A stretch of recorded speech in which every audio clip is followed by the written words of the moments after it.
Hey guys, and welcome to the Working Money Channel. So Equinity Capital posted this, and I thought this was interesting. Hella bullish week coming up. Gary Gensler is going to be seated. Major news should come out of IMF meetings, and XRP is coiling up and ready to rock. Let's take a look at XRP right now. At least as of the time of this recording, XRP trading at about $1.02, and we can see that trend, right? Coiling up here.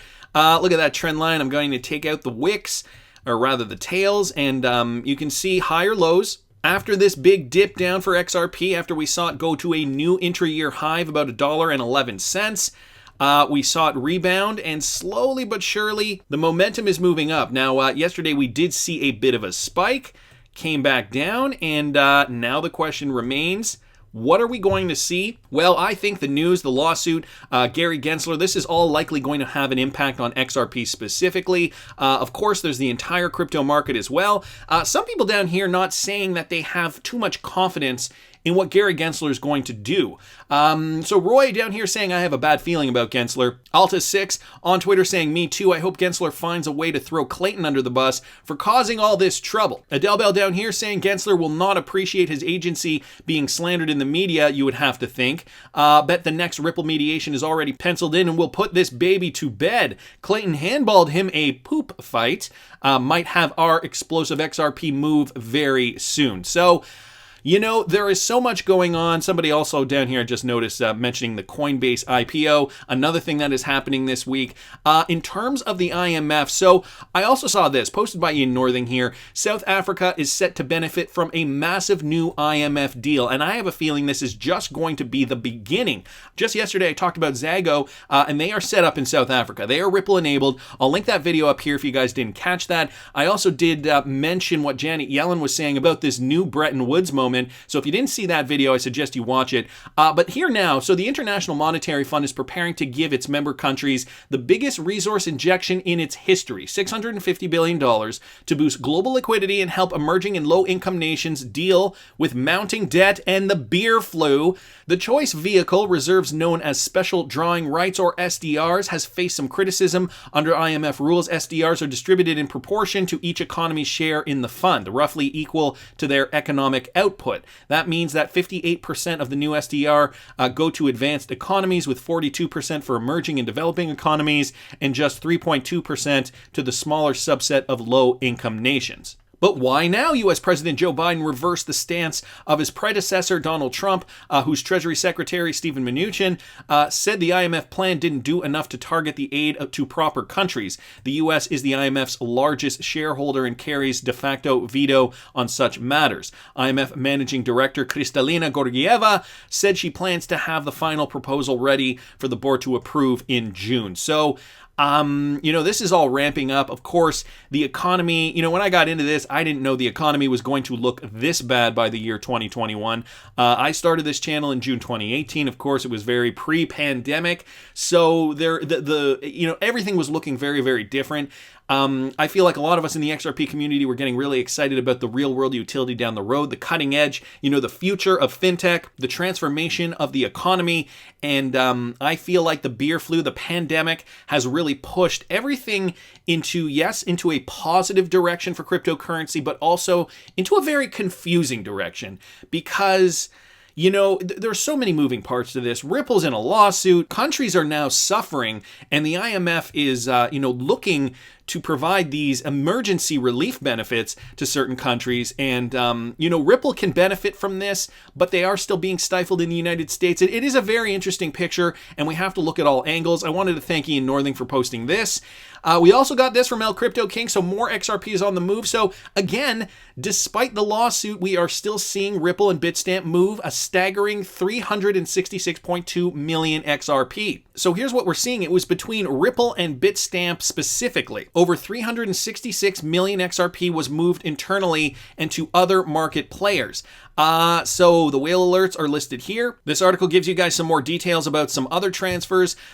So what I wanted to note here, the transactions were made around 20 hours ago. Right down here, curiously, Bitstamp was among other crypto exchanges that suspended XRP trading in January following the start of the SEC lawsuit against Ripple.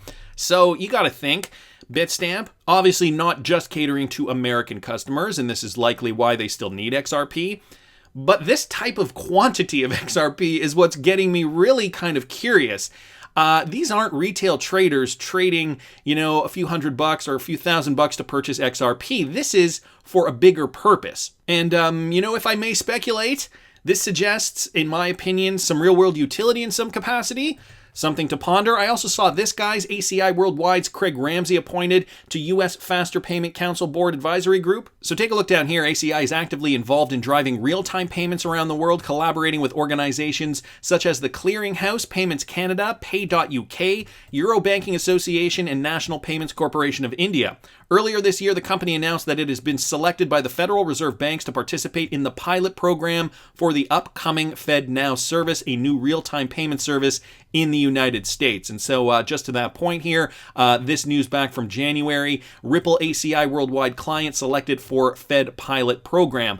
These guys, ACI, are Ripple enabled, and they were selected for the Fed pilot program, FedNow. And now they have just appointed Craig Ramsey, a new member of their advisory board. So interesting news there. Also wanted to mention this. Ripple joins Crypto Climate Accord to decarbonize blockchains. This all goes together with that main narrative, the grand narrative associated with the Great Reset, the World Economic Forum. Ripple, clearly a favorite of theirs. Distributed ledger technology provider Ripple has joined the Crypto Climate Accord, an initiative whose aim is to decarbonize the cryptocurrency industry. A list of the members also include cryptocurrency investing firms CoinShares and Ethereum development studio CoinSensus.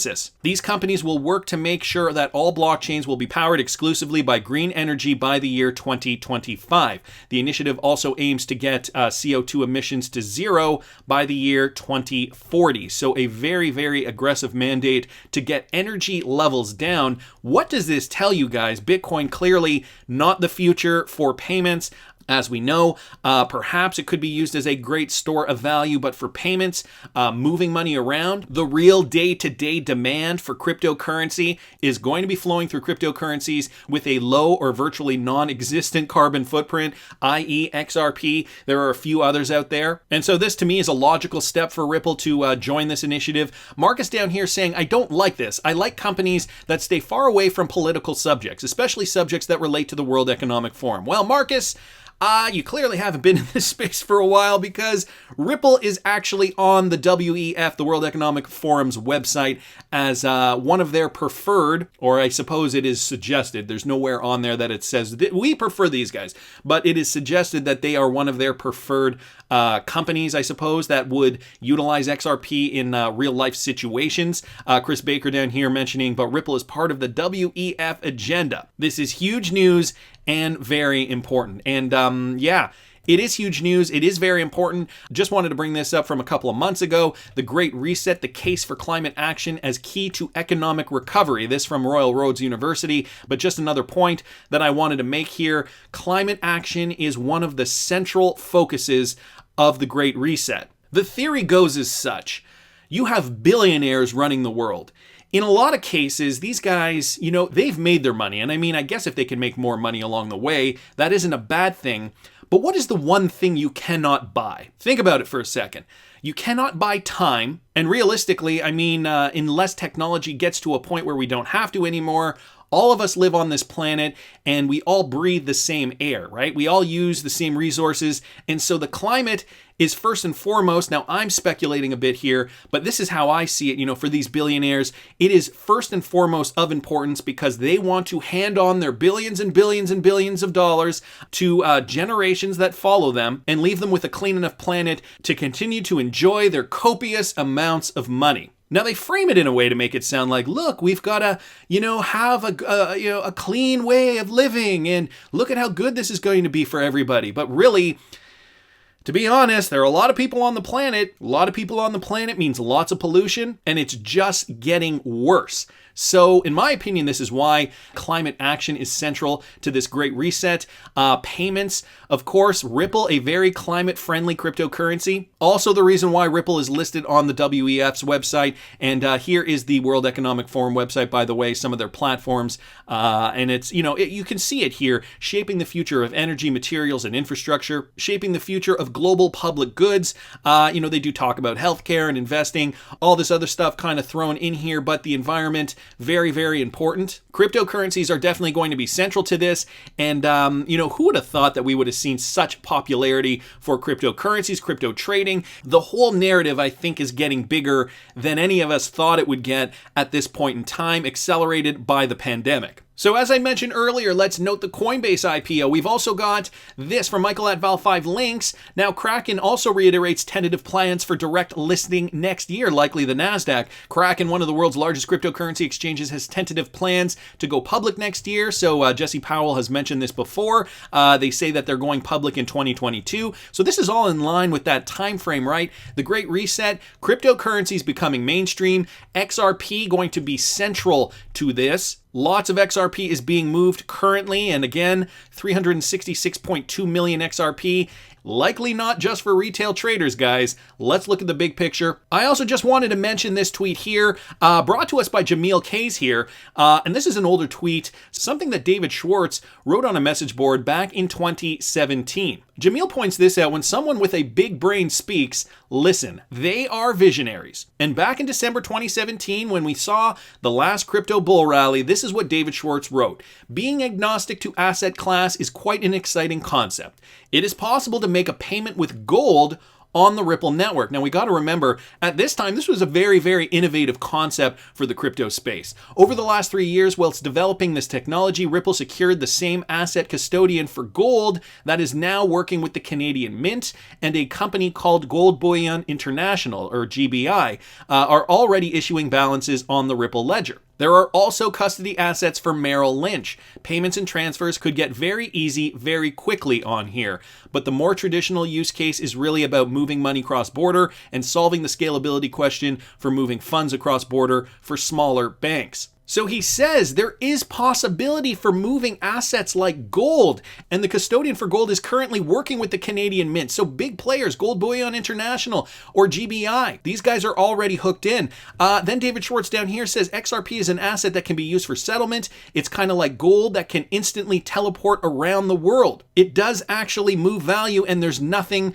to settle afterwards. Over here to the left, guys, this is Gold Bullion International, and their domain name, bullioninternational.com, already set up with XRP. And he's saying that, they weren't the only ones. The Canadian Mint, so Canada, a national body, also entrusting Ripple and XRP to move around their gold supply. Again, this was back from 2017, but David Schwartz clearly knew what was on the horizon for Ripple and XRP. We're seeing some of this come to the forefront now, especially, accelerated with this pandemic. And there's lots of major news still to come up, guys, in April, so we got to be patient. XRP is certainly coiling up. Do you think we'll see $2 by next week? I want to hear what you guys think. Please subscribe to the channel if you haven't already. Like the video if you like the content I'm providing. I always love hearing your comments. See you in the next one, guys.